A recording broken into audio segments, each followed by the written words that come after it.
There's been a lot of buzz about dubious chemicals in the environment that might contribute to some pretty frightening stuff like obesity, breast cancer, thyroid issues, and they seem to lurk everywhere. In pesticides, cosmetics, and especially plastic packaging.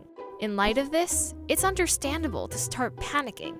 But before you do, let's hear what molecular biologist Bruce Blumberg has to say on the subject. He's been studying the link between synthetic chemicals and obesity for around 15 years. So he might be able to give us a better idea of what's really going on and what to do about it.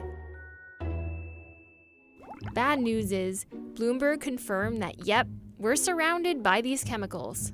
One of the most well-known is BPA, or Bisphenol A, which shows up in water bottles, cans, milk cartons, and more. You get them from thermal paper receipts. Like I have these receipts from a recent trip.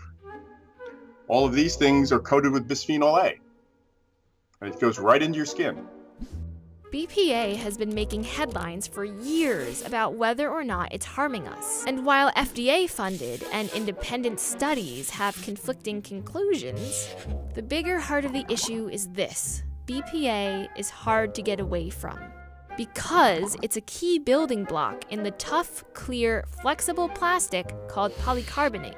And that proximity to food is what concerns scientists like Blumberg. You don't want to store food in plastics because some fraction of those plastics will leach into your food.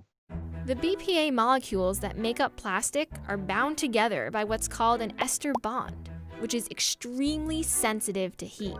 So when you heat up your food in plastic, that heat breaks some of the bonds, releasing the chemicals into your food.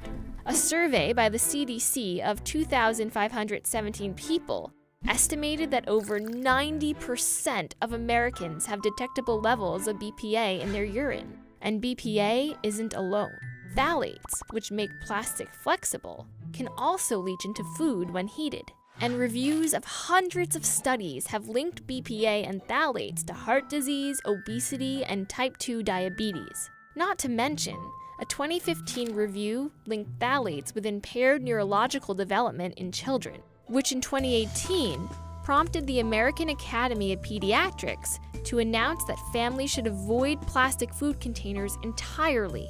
And other studies on animals like mice and monkeys have shown that these chemicals can lead to problems in the lungs, brains, and reproductive organs. This is about the time someone like me would probably panic. But there are ways you can avoid these chemicals.